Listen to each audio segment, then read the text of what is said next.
What's wrong, Barry? That's today's quote, and that is that is LL Cool J.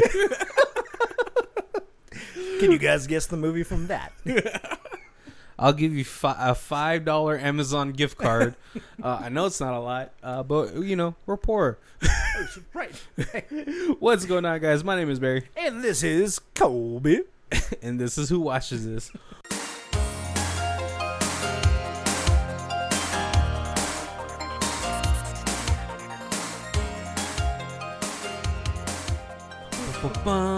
Theme music. All right, guys. If you stopped the episode there, sent in your answers, then you would have known that this movie is 2002's Rollerball. Yep. Oh, what a whimsical movie this was. We are on fictitious sports movies month. And This was my pick. I'm sorry. I remembered this movie being a little better than it is.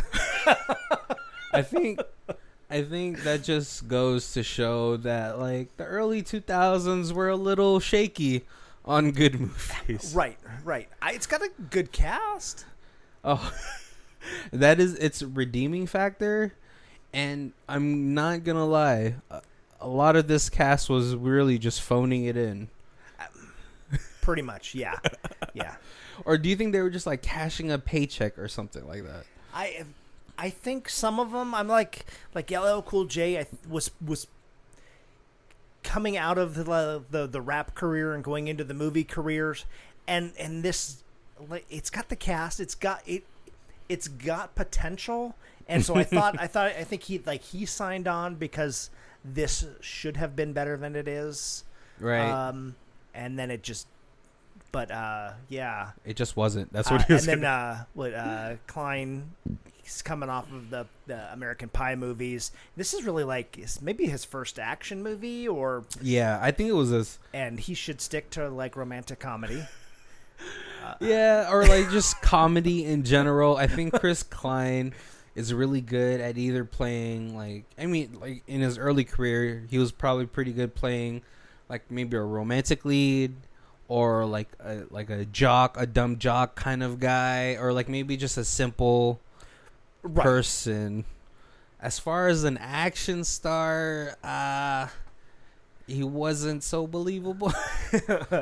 So I'll wait till we get to the end. But this movie was originally written, or like as it was written, they had a actor slated to play the main part who turned it down. And then they had another actor who would have been fantastic in this, that there was a scheduling conflict and he was in the middle of filming another movie. Wait, was it a better movie? It was a different movie. We'll get to it. Okay. We're just teasing it now. But I think this movie would have been just amazing with attempt number 2. It just didn't work out. Just didn't pan out. And so it was Chris Klein. Maybe he was just like eating a donut in a shop somewhere. And his agent was like, "Hey, 1 and 2 dropped out. I got a lock on you, man." Yep. You want to do something with LL Cool J? And he's like, "Hell yes." Oh, see, if you're gonna tempt me, it would be the nude scene with Rebecca Romaine Stamos at the time. Stamos. That is true. Yeah. Yeah. Because there's it's a shame that we didn't get the full nude scene that you told me about. Right, because apparently that she was slated for a full nude, and then she talked that out of her contract upon signing. Do you think she just wasn't paid enough, or? I don't know. I'm trying to think if she's done a full nude in anything, or if it's mostly just that like assumed nude, or the side boob, or the that kind of like Mystique. She's nude, but she's like blue, so it doesn't really count. And because there's no nipple. You're right. Because the nipple is the essence of the breast. Right. And I give it to somebody who, like an actress or an actor who's holds tight to that, Yeah. is like, nope, I'm not doing it, I mean, it's a real shame. Or, you got Jean-Claude Van Damme who's like, I'm not going to be in this movie unless you show my butt. Whatever which way you go, power to you. Yeah, I mean, to me, if the nudity is essential to the film, like Keira Knightley. Keira Knightley has never, before she became a mom, she never shied away from like nude scenes. Right. And I really appreciate that. I respect her as a thespian. Yep. Actually, I also just had always had the hugest crush on Keira Knightley. I think it was was it Bend It Like Beckham or something like that? She was in a soccer movie, and I was like, oh, she's hot. And you know what? And she's in one of my favorite rainy day movies. It's what's it called? How to Find a Friend for the End of the Universe with Steve Carell. Yeah. Adorable in that movie. I wish she would do more like romantic comedies. Yeah. And stuff. I liked Begin Again. Definitely, that's a movie that should have done much better than it did. Yeah, but I just think it was a pretty grim subject, so people were like, I don't know if I want to feel depressed today. Right, yeah. Because the ending is pretty depressing, but it's like half and half. The way you look at it it's going to determine how you feel. Right.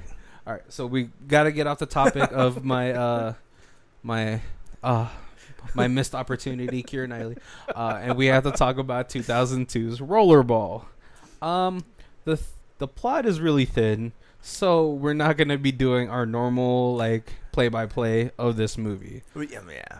I'm going to sum up. Or do you want to say something? No. Oh, okay. I'm going to sum up the plot in about 5 minutes, maybe. 3 long sentences. So we have Chris. So the stars of the movie is Chris Klein, LL Cool J, Rebecca Romaine Stamos, and the notorious Le Professional, right, Jean Reno.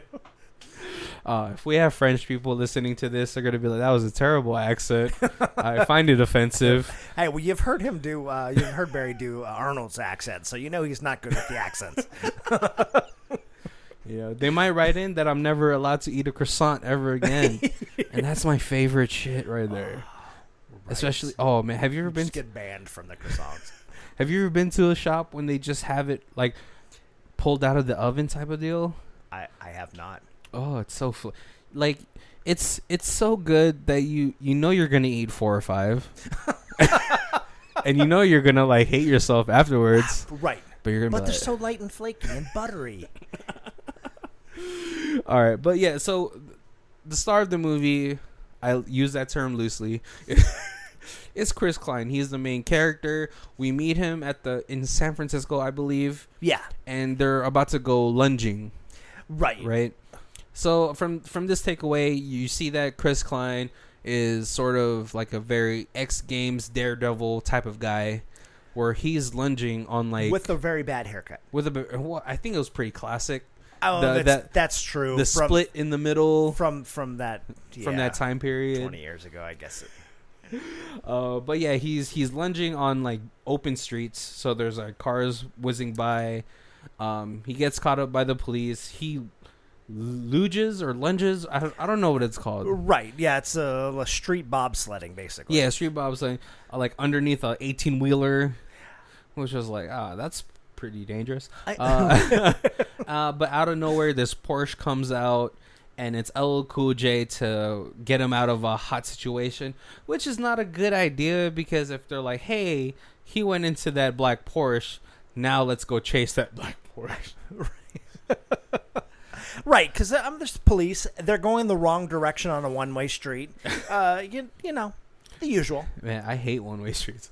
But yeah, and so he tells Chris Klein, he's like, hey man, stop doing all this dangerous stuff for free, and let's go to Russia or something.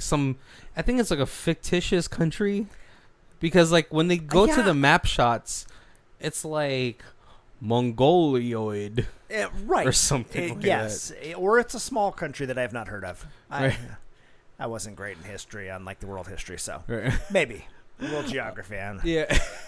And so, but he's like, let's go to this country. They have this dangerous sport called rollerball, but you're gonna make a ton of cash. Right. And you get the impression Klein is like, no, I'm waiting because I'm trying out for a pro sports team, and you get the impression that like maybe the two of them played college ball together or something. It seems that like they definitely knew each other, and that LL like didn't make the pros, so he has now already started playing rollerball. Well, after college, he had gotten accounting degree, yes. And he is like, that shit was boring, so I'm going to play this sport and make more money than I could in a week or something like that. Yeah, and then Klein's looking to go pro football, which doesn't happen. No, it was pro hockey. Because they said because they said that Chris Klein's character was supposed to be the next Wayne Gretzky. Oh, yeah. See, my sports knowledge is just vast, and I don't even know the difference between hockey and. I know who Wayne Gretzky is, though. But yes, you're right. You're right. Yeah. And so you get the idea that they have a prior relationship to this whole meeting, and then all of a sudden it's just 4 months later and he's in the league. Is it 4? Or 5 months or something like that. In the distant future of 2005. Yeah, because laws have become a lot less stricter. Like as we can see from prior history, laws become less strict the more time goes on. Like the government becomes more libertarian. Yes, yeah. And so rollerball's not a thing in the U.S. Yeah. Yet, yeah, but that is part of the plan is to make it a international sport. Yeah, and it is like the plan of Gene Reno. Yeah, I suppose he is a part of the board that is like the founders of Rollerball. Right. And so Rollerball is essentially squash, roller derby, and motocross. Yes, all together. That's a good way to put it. Yeah, because like the little scoop that they use to get this metal ball is I think the one they use for squash. Right. Which is terrifying. And then each team has 2 motorcycle drivers who are like the pullers. They pull you to get you up to full speed. Terrifying. Because you have to go off, because the rollerbladers or the roller skaters have to go off of ramps to throw a ball into the hole or against the gong. I don't know. Well, okay, so and I think that one was like an Aztec game, but it was like one of the early things where they would only use feet. Yes. And then the hole would be on top of like a wall somewhere. Right. Pretty tall, which is like, when you think about that, that's amazing. That game sounds hard. Yeah. But yeah, and so in this one, it's like a culmination of like 4 or 5 different sports. The only issue I had with it was like people were getting ran over. Which is, I guess, why this is the most dangerous sport. Right. And why it's popular. Right? Yeah, because, it's like sort of like gladiator games from back in the day. People's lives are on the line, right? Right. And at the beginning, it is not very violent. It's pretty... Yeah, there's like rules and regulations. Yeah, pretty as not tame casual, as it can be. But it's, yeah. Yeah. So as the movie progresses, the sport starts to get more violent because... They see as there's injuries, they can see like the little spike in ratings, and they're like, "Oh, hey, the more injuries we get, the more people will like this. The higher our ratings, the more we can sell this to other countries." Exactly, and I'm really skimming over a lot. I just want to get the plot out of the way. That way, we could just talk about the rest of the movie. So as everything starts to skyrocket, as sort of like. As far as like the ratings go, as sort of the violence in the game goes, LL Cool J at first is like, "Shut up and let's just take the money." They can't hurt us that bad because we're like the cash cows. Yeah. And we're American. I think that was one of the reasons. Right. Yeah, because I feel like they're pushing that. They're like, if this has Americans on their team, it'll be easier to get them to sell it to America. Yeah. Which will be the grandiose, paycheck that everyone is looking for, yeah. right? And so, but as the violence ramps more and more, a lot of people start to like how LL Cool J ends up getting hurt really bad. Mm-hmm. So does Chris Klein. Not as bad, but he gets injured as well. And so when LL Cool J's in the hospital, he gets his a Russian teammate who's like, you guys don't have to do this. We have to do this to like put food on the table. Right. But you guys have a chance if you guys just go home. And so they hatch an escape plan. LL Cool J is driving this FedEx truck with Chris Klein. They're trying to get to the embassy. Yep. Right, just to like get asylum. Right, because they have to get across the border, and then there's an embassy right on the other side of the border. Yeah, but what's it called? Their motorcycle gets shot down or something. They get knocked off their motorcycle. Yep. Chris Klein, of course, is in the back seat. But as what's it called? The bridge starts to raise up. Gene Reno and his crew are like chasing them. Yeah. And Chris Klein begs LL Cool J. He's like, "Hey, go back home. You got kids. You got a wife. You have more to lose than I do.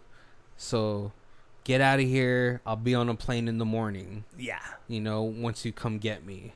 And so LL Cool J complies. He sees the logic in it, and so he makes the jump over the bridge that's been raising. Right, and he's the motorcycle driver on the course, so obviously, it's like, oh, I can make this jump. Yeah, and he does. He makes the jump, but Gene Reno, who has, I assume, is the world's greatest sniper, because that distance is well over 500 meters. It's a distance, yeah. In the dark. In the dark, and with terrible camera work, by the way. I don't know why they were using night vision. It was an interesting take. The entire chase scene is all in night vision. Yeah. But yeah, he kills LL Cool J. You could see from his scope that he burns. He wipes out, and then I'm assuming dies. Gene Reno's like, go pay the border patrol some money to either keep them keep their mouth shut, or for them to doing a good job by holding them off. Right. Yeah. Right. And so at this point, Chris Klein, he has hatched a plan to make Gene Reno think he's on his side, because he's like, I want to know what's going on with everything. I want to know the advertising, blah blah blah. Right. If we're gonna go to America, I want a piece of the company, and then you can trust me, because obviously, if I have a piece of the company, I'm not gonna be backstabbing you or running off or anything.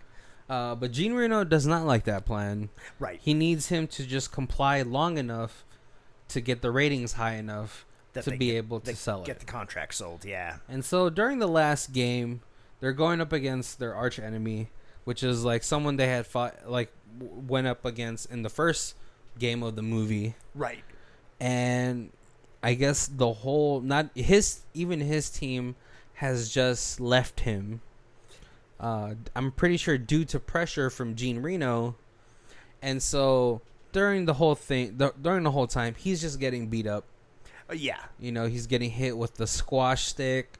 He's getting kicked. He's getting run over.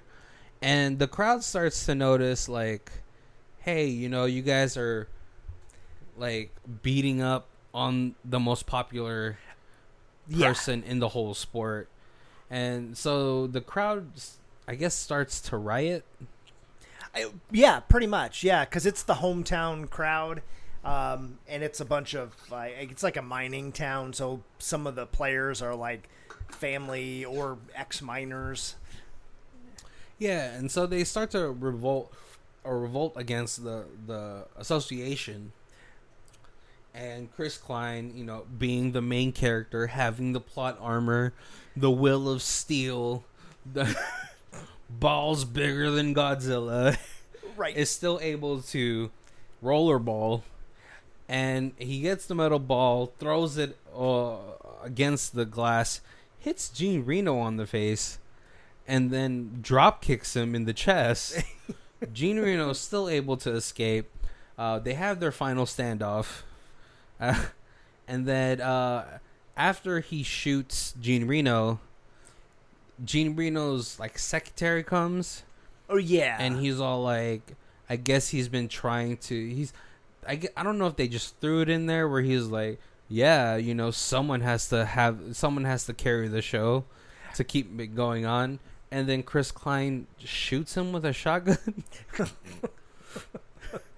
And then, you know, at this point, they had traded Rebecca Romaine Stamos because that was his love interest in this movie. Right. But you know, they have to keep secret. They have to keep secret.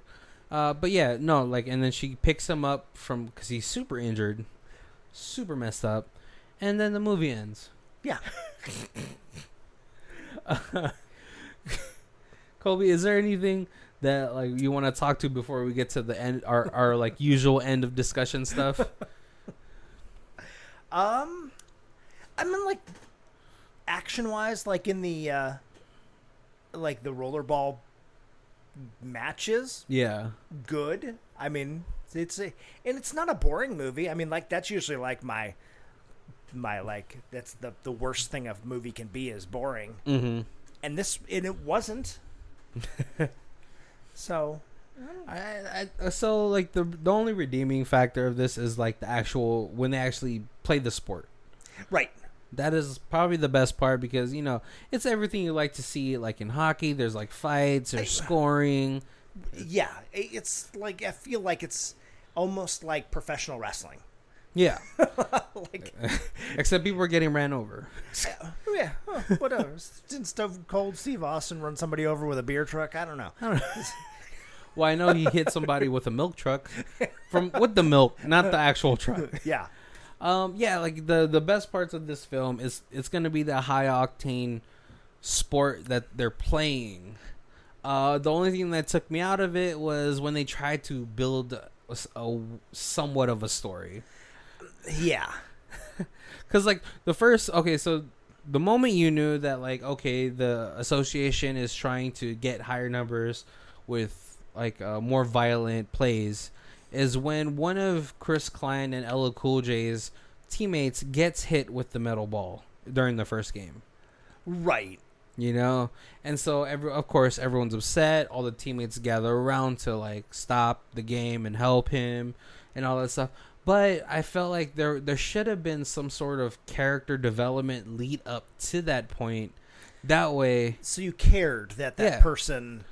Yeah, like, you know, like, if they had... Like, if prior to that, like, maybe, like, 10 minutes before that, you get to meet the team instead of afterwards. Yeah. And then, you know, he's like... Yeah, you know, I'm so glad I'm playing rollerball. I'm finally able to support my family because, you know, my mother is sick. And then, you know, and so it would have built some sort of connection, you know. Right. And explain to the audience why people are playing this dangerous sport, you know, because, like, you know, in Thailand, a lot of, like, Muay Thai fighters that aren't rich are just still fighting just to put food on the table. Right. And you get that later when they're in the bar, and the one guy who used to be the miner, and he always talks about how his dad comes to all his games, and they're like, yeah, well, now you're rich and your dad won't have to be a miner anymore. And he's like, no, you're American, so you make like 20 times what we do. Yeah. So I think it's a shame that they did all that afterwards, fact. Right. Yeah, and then the miner, the one that he's talking to, that was like one of the people that helped him escape or attempt to escape. Yeah. One thing I didn't catch though was what was the numbers about, like the tattooed numbers on their faces. So it was supposed to be so that you couldn't switch teams. Mm-hmm. You were saying, I am a permanent part of this team, so I will get my number tattooed on my face to show my loyalty to my team and my city. Oh no. Listen, the only thing I'll ever get tattooed on me is if I ever have kids, I'll get their names tattooed somewhere. You know, because your wife can leave you. And so, you know, as an athlete, I'm not tattooing my number on me. Oh, right. You know, because especially not on your face. Yeah. Maybe on my butt cheek. You know, and then if I get switched, I can tattoo an X over it, and then I put a new number. Right. But only one person's gonna see that. You know. Right. Oh yeah. So yeah, I think the problem for me with this movie, this is not like a review or anything. I'm just saying is that there wasn't really enough character development for anybody, really. Right, because you don't even really get to know Klein or LL or Rebecca. Maybe she is the one who's gets the most depth of character because you get a little bit, but not. It's not even enough. Like, right, you know. And then then Gene like Reno, the Russian guy who's the minor, like his development, kind of like Suicide Squad. Yeah. Like where like half those people you don't know, and you get that like 1 minute of character development as they're sitting in the bar trying to decide whether they're gonna quit the team or go fight Ultimate Evil, and it's, you know. Oh god, I really hope the second one's better. But like I felt like that. Yeah, I totally agree. Like there's nobody who you really cared about in this movie. So it was another side note. That bar scene in Suicide Squad was probably the only perfect part of that whole scene was the character development for Diablo. Oh, right. And like I think in that one, Diablo should have been the only one to do his backstory. All right, back to Rollerball. Colby. So there's some parts. I mean, there's some redeeming factors in this movie. There's at least two pairs of boobs that I got to see. The Asian girl. There's a couple like locker scene walkthroughs. Yeah, Asian girl. You get to see her boobs. I mean, she was kind of buff, but you know, boobs is boobs. Right. Rebecca Romin Stamos working topless on the doing like curls. Yeah. The church. I forgot what those curls are called, like church curls or something like that. Which is weird. You know.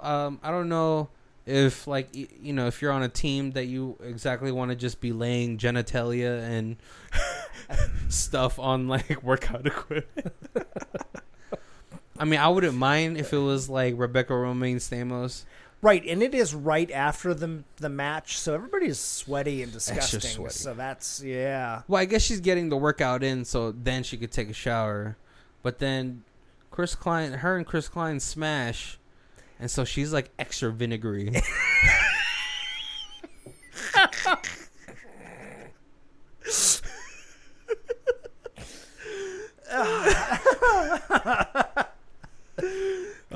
That's a gross way of putting it, right? Yes, it is. You could thank South Park for that one, because Cartman. There's an episode where Kyle had to suck Cartman's balls, and so he's like, "I've been running around all day, so my balls are extra vinegary."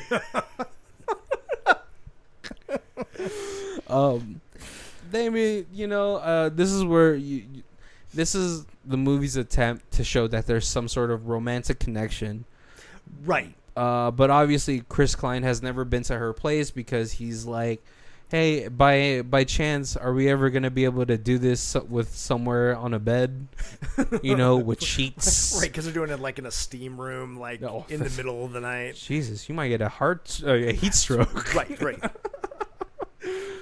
Oh, man. But yeah, and so, but then, you know, like you get like little small things, like before the game, she like touches his ankle. Ooh, it's colonial times. I guess because Gene Reno has his hooks into the entire team, he probably has them all under surveillance.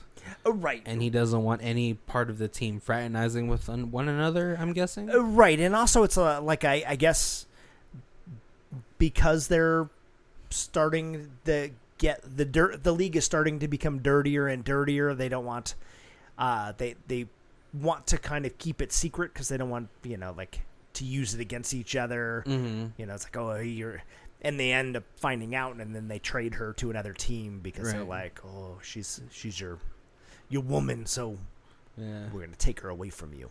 Exactly, or something like that. So, but then the movie kind of just drops it. Like, you see like little hints, little what's it called? Staring. But that's pretty much it. Right. LL Cool J, he seems to be a dog because even though he has a wife at home, he's like that's him. With that's other women. True. He's kind of in the club. Yeah, and getting his Mac on. Yeah, and man, it's just really there's not a lot of points in the story where I could really like, oh yeah, this is the defining moment of this movie. Right. And I guess like the only one you could really say is like when LL Cool J gets sniped. That's where Chris Klein was like, "Oh, enough is enough." Yeah, right. Because yeah, and then, that's right. And then she gets traded because he's like, if I'll play dirty for your team, but since you know about us, you have to trade my girl to another team so she doesn't get hurt. Well, no, that was his reason.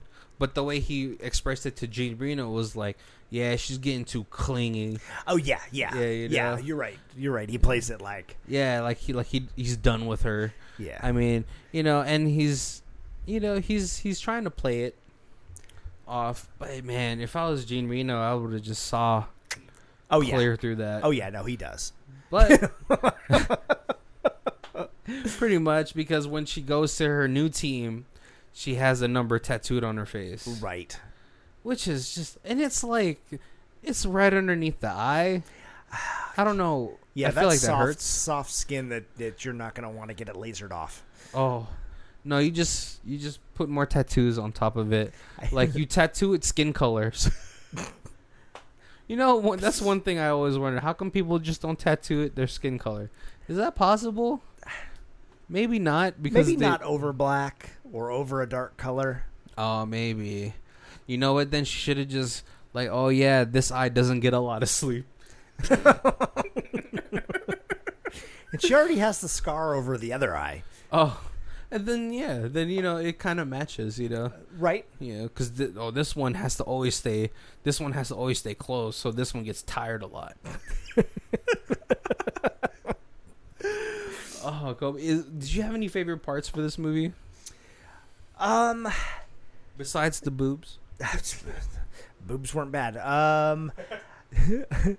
No, like I said, the rollerballing part is it's good. It's action filled. I wish they would have kind of explained the rules and stuff to the game a little bit more. I mean, like they do, but it's like if they went into it a little, like, Rocky is awesome because like you get to see the whole fight. Hero, it's like 30-minute game, and you really, they kind of condense it down to like 3 minutes. You see like the 3-minute highlights or like there was no one of the issues I had with the actual playing of the game was there was never tension right in the sport. Yeah, and they never showed the scoreboard, so you didn't even usually know who was winning and who was losing. Yeah, it was just like, oh yeah, they made another score, so they're gonna win. Oh, okay. Yeah, that was an issue. I mean, it's if you're a big fan of LL Cool J, I guess it should be on your watch list. And he's probably he and Rebecca. Gene Reno. Gene Reno. I liked him in this. Like you bought him as the corporate swine who's trying to bring this from a third world country into like international fame. Yeah. Like with his like weird fur coats and stuff. Like he's like trying to play the part. And he does provide Klein with a Shelby beautiful car. Oh, I thought you were talking about Shelby. That gets burnt, but I thought you were talking about Shelby, your former employee. Well, that was on the side, you know. It was a little side hustle there. No, oh man, see, I feel like the reason why you believe Gene Reno did a really good job of playing the corporate swine is because he's French. The French accent really sells like it. It kind of does. Because I mean, listen, I love The Professional with Gene Reno and Natalie Portman, but that movie's fantastic. Well, yeah, Gary Oldman, him in that movie, awesome, great. But in this one, he really sells that sleazy French like accent. Now, even though we're American, we're not clowning on France. I fucking love croissants. I know you guys are more than that, but I've never tasted foie gras, so. Yeah. So yeah, Gene Reno. Yeah, he does. I feel like he does try in this movie, right? And then I even like the Indian guy who's just like basically his number one, but it's kind of like almost like it's like his bitch in this movie. Like he does the grunt corporate work, like he brings you the paper so you could just sign off on it. Yeah. I liked him, and I recognize him. I've got to have seen him in something else, but he's very recognizable. He also kind of looks like Ted Mosby from How I Met Your Mother, but that might just be the hair, right? Yeah, he was pretty good. I think the reason he was good though is because he was in very limited parts of this movie. Right? Yeah, but he does sort of bring attention to himself every time you see him. I think maybe him and Gene Reno play well together. Yeah, I think so. So like that's probably one of the best relationships in this whole film. Right, because I mean, even though Klein and LL know each other, like there's not really there's not much camaraderie between the two of them. Like they're like their teammates, not really friends. I don't know. Yeah, because it seems like every time like Chris Klein brings up like a concern, he's like, man, shut up, man, and get paid. Yeah, like they really gave LL Cool J sort of a one-dimensional character. Right. All about the money.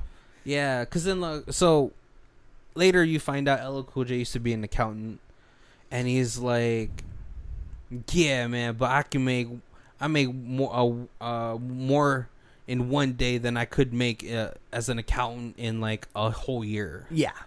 But, if he had gone to more of like, I got into accounting, but, going to an office every day which just wasn't for me. Sitting down every day just wasn't for me. Eating in the break room with Susan, that bitch from what's the department? HR, just wasn't for me. Yeah, they really could have. I feel like if he had ad-libbed that, if he had been like LL Cool J was just like explaining why a very, I guess to him would be a humdrum life. Yeah. Was gonna kill him faster. The cubicle life was gonna kill him faster than like, getting run over by motorcycles. Yeah. But like if he had explained it, he's like, yeah, I just want to live a life where I'm not regretting everything I did for every day that led up to like blah blah blah. So there's a lot of parts in this that they miss. And Chris Klein, you don't get any backstory from him. Right. At the beginning he's like X gaming it down, and then he's doing this because he doesn't get his football career, but then he's like so passive and so like gentle outside of the ring that it doesn't fit him, the character. Yeah. Like he should have been as like rowdy as LL Cool J. I mean, you do get a little bit of that, right? When they're like running to their like Porsches and stuff like that. They're like running all over the parking lot, like a pack of like kids that just got out of kindergarten class, But like other than that, yeah, he's soft, right? Yeah, and so. But it's almost like he's following his American Pie character, where he's like the football player who would rather be, singing in the Glee Club. How sweet it is to be loved by you.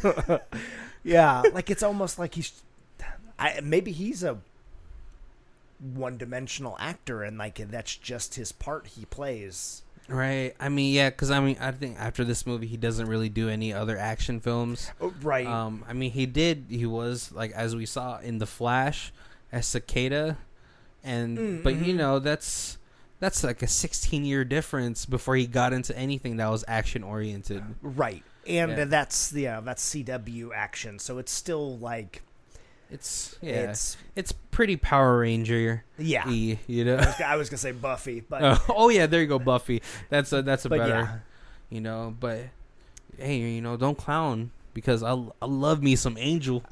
Right. That show was super good, and it had what's it called? Fred, Amy Eggers. Mm-hmm. Playing as like the nerdy librarian who. Yep. Who gets what's it called? She gets possessed by like some Cthulhu creature, and then she becomes like sort of blue, right? But she's like naked all the time, so it's hot. Well, like another side note. So there's a scene with her and James Gunn, the black guy in the show of Angel. Okay, right. And then she's in her librarian sort of outfit, and then they do it. Right, but it's like the most sexually charged scene that I ever saw on TV during that time, because I think you get a little bit of butt. And that's a weird, it's a weird fantasy, because every librarian I ever had at any school or at college or anything was not anything that you would fantasize about. Like, much more like Nightmare. Oh, yeah. I mean, you're telling me in my elementary school, my librarian was like this really fat Mexican dude who wouldn't let me use the bathroom, which is like. Yeah. But no, I think it's just like, oh, she's a librarian. They're always quiet, so it makes you want her to get loud. Possibly, yeah. Or like, oh, she's quiet. I want to fuck her. But yeah, getting back to this movie, there was a lot of sidetracking today. Oh, there was. Usually we're pressed for time, but we're trying to fill in time as much as possible. Right. So this movie was loosely a remake of a 1975 James Caan movie. Yeah. Which neither one of us have seen. We should have watched it. We could have had a good comparison. That one seems much more like corporate society is kind of gone, and everyone lives in harmony, and like utopia type of thing. Yeah, and then like this game is kind of more showing how everybody does well working together, but nobody should be living, or like nobody should try to be the star and the standout on their own. That like teamwork makes the dream work. Yeah. And so it seems like a very corporate utopia. Yeah. Where I'm pretty sure no one has freedom. Probably. Right. Maybe the Rollerball in the 1975 is an outlet for people's aggression. Like, yeah, beat them. Because for the most part, what we saw from the trailer is like there's like galas, or like they have like walks with each other where they're just like holding each other's hip, like one of those conga lines at weddings. Very much looks like you've got the corporate and then the hippie lifestyles have kind of merged together almost. Yeah. I think Rollerball is a predecessor to Xanadu. Xanadu. Here's a weird side story because we've got time. Xanadu was the very first movie I rented with my parents when we got our very first VHS player. Oh, why? I am not sure. I liked Olivia Newton-John. Oh, I guess I had like a crush on her. But I was still like young, man. I was probably 12-ish. That's a perfect time, because I feel like Olivia Newton-John was your guys' Pink Ranger. Okay. For me, I knew everyone loved Amy Jo Johnson. Right. The Pink Ranger, because, she had the very girl next door type of look. Yep. Right? Xanadu. Same concept, just no violence. Yeah, right. Yeah. And they had like fire trails when they rollerbladed or roller skated. Do you think Xanadu also inspired the light trails from Akira? It's quite possible. Or was it? I'm pretty sure it's Tron though. Yeah, Tron would have been a more maybe about that same. No, I think probably Xanadu probably came out before Tron. Yeah, but then Tron was probably closer to Akira. Yeah, right. So Kobe, we're getting sort of to the end. So who are the actors that were slated to be Chris Klein's character? Oh, okay. So originally, when the screenplay was written, they were planning on having Keanu Reeves play the main part. Yeah, and he turned it down. Oh. So then they went to an actor who was very interested in it, who turned it down because he was in busy, a movie that we just recently reviewed. Oh, A Family Man. Oh. Yep, Nick Cage. Imagine how amazing this movie would have been if Nick Cage was the star. Oh no. Wow, was Nick Cage young enough to play it though? It's Nick Cage. He's still doing action movies harder than this. Well, I just feel like maybe they could have played him as the football player or hockey player that got injured and then got kicked out, and now he's all like bent because he's not playing a pro sport. And they're like, hey, come over here to yeah. And then LL Cool J could have Uzbekistan or whatever. Yeah, and then LL Cool J sort of, man, he still looks good till today though.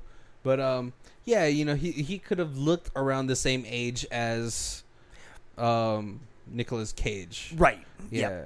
Yep. LL Cool J was really good, and I wish he really played this part in this movie, but when he was in Any Given Sunday with Jamie Foxx, remember, did you watch the movie? Uh-huh. Remember how obnoxious he was? Right. It was. I feel like he played a very toned down version of that in this movie. And he should have played it more obnoxious. Yeah. Yes. Because, I mean, if it was me, if I had read through the script, I was like, oh yeah, I'm just going to phone it in as obnoxious as I can. Right. Oh, man. I feel like, yeah, but like you said, I feel like Rebecca Romaine Stamos probably tried the most. Right. Yeah, because her acting career was pretty steady. Young? Yeah. In at this that one. point? Yeah. Because I think at this point, everyone knew her. I was like, oh, yeah, you're the guy who married Uncle Jesse. Right. Yeah. But, I mean, obviously. Right, and she was coming off a modeling career, so it was kind of like let me transfer over. I'll take roles that maybe not necessarily the best movies, but just to get so that I can get my feet wet. Yeah, just to get my reel in and stuff like that. But, I mean, it was a good choice because after this, she did do X-Men. Right. Which, as goofy as it is today, is a far better movie. Yeah, and she knocked it out of the park with that. Yeah. Even though, the first movie, she doesn't even have a speaking role, right? Because she always transforms into somebody else before she talks. Yeah. Yeah, I don't think... Okay, so I think the character of Mystique had the most speaking roles when Jennifer Lawrence was playing it. Oh, right. Yeah, because she's younger and she's... opinionated? Well, no, then she's got that whole connection with Xavier. So there's a lot of dialogue between them. Yeah. Oh, man. So, Kobe, we're gonna get to the reviews because we filled up enough time to hit our 50-minute mark. If you guys are new to this, if you guys haven't been on our on our podcast before, we do reviews in 4 sections. We have Stream It, DVD It, Blu-ray It, and Ultimate Box Collection. Kobe? I hate reviewing a movie and then telling you just to stream it. Like I usually want the movies to be like I want to have it on Blu-ray. I think it was even hard to find this. Like it wasn't on Netflix. It wasn't on Prime. It wasn't on like Tubi. And like even like on Prime, like you couldn't even like rent it. It was just this one and the 1975 one. They just weren't there. So it was almost a challenge to find it. But it was, man, it's a fun kind of background movie. It would probably be, you probably could do like make a drinking game out of it or something. But yeah, it's worth watching, but not worth spending money on. So you're on a Stream It? I'm probably going to have to go stream it on this one. Yeah. Same with me. Even if you wanted to stream it, like Colby said, it's pretty difficult to just even stream it. Right. Maybe if I had watched this when it came out, I would have more fond memories of it. Right. And I saw this in the theater when it came out, and I remembered it being much better than I remember it being this time watching. Right. So, so I think that's like one of the things where like, because I'm watching it first time in 2020, I was like, oh, that wasn't so good. Yeah. Because I'm going to let you know right now, if I watched a movie with Jean-Claude Van Damme and Dennis Rodman, I think it was called like Double Jump or something like that. Oh, yeah. I would probably still like it, even though I know it's a goofy as hell movie because Dennis Rodman is in it. I think that's kind of like we were like saying, it's like it's just missing something. Like it needs somebody who's over the top, or it needed something that was something that grabbed you, and there's just nothing in it that does. Like Nicolas Cage is the main character with his just going all Nick Cage on this movie would have been fantastic, and that would have been the thing. I know. Because I feel like if you feel like your movie's trash, if you throw Nick Cage in it, right, it is still trash, but it's enjoyable. Right. Oh, like you said, like if LL was just that like over the top obnoxious, right? that would have been the hook that grabbed you, whether you loved him or you hated him. It would have just been like, oh, remember that part where he said this thing, some about outlandish mom thing, and he did this thing, yeah. But yeah, like we were even digging for quotes. Maybe Paul Heyman from like wrestling announcing fame.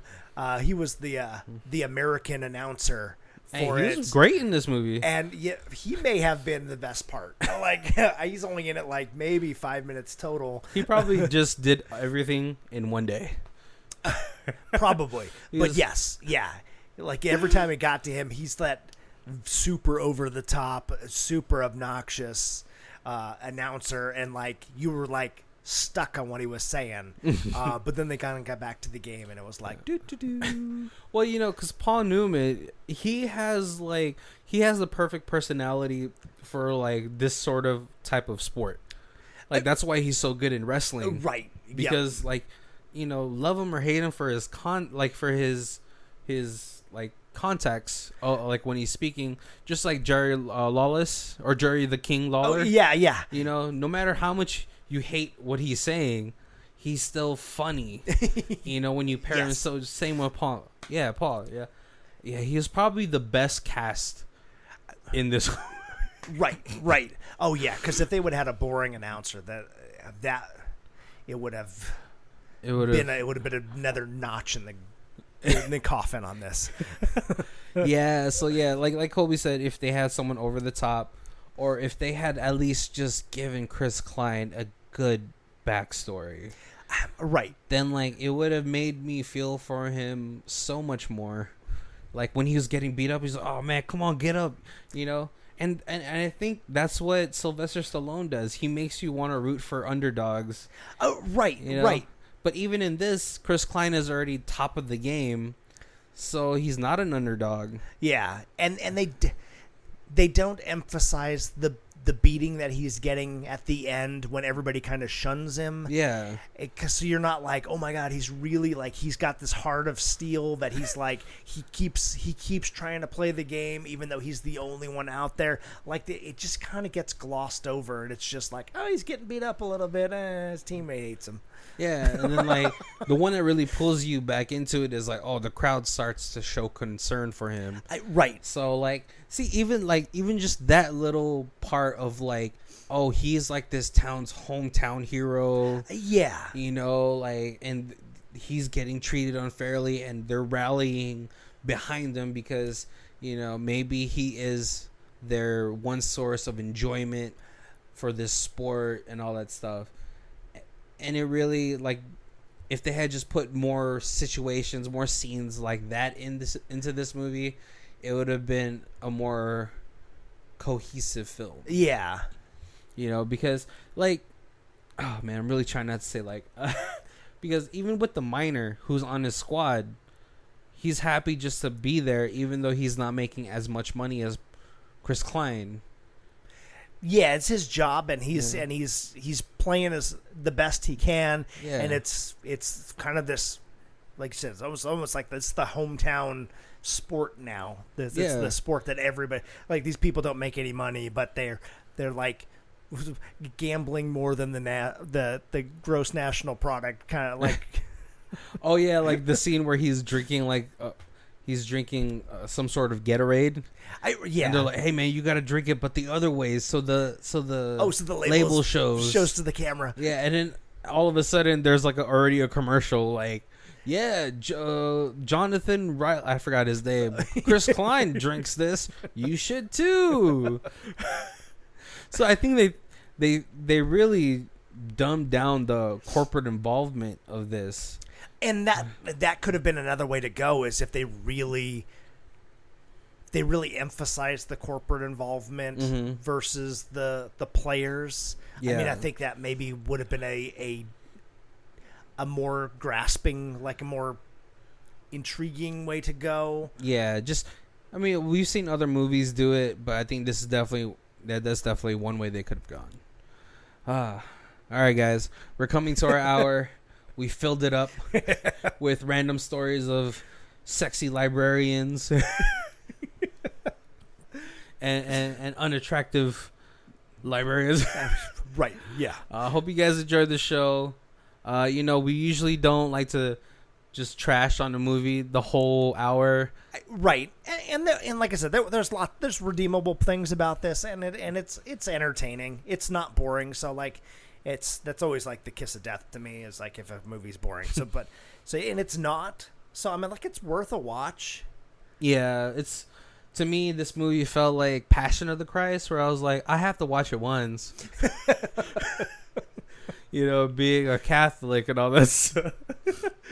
But I mean, you never know. Like, I'm pretty sure someone's gonna like listen to this and is just a diehard rollerball fan, right. And will just angrily tweet at us like, "You guys don't know the merit of good movies." But yeah, we're coming to our hour. I hope you guys enjoyed the episode. Next week, tune in next week. I don't know what the movie's gonna be, but more fictional sports. More fictional sports if we could find it. Well, this has been the episode. I'm Barry. And this is Colby. And this is Who Watches This. If you guys like the person who does our theme music, it is Lee Rosevere. Her Bandcamp is down below. Thank you.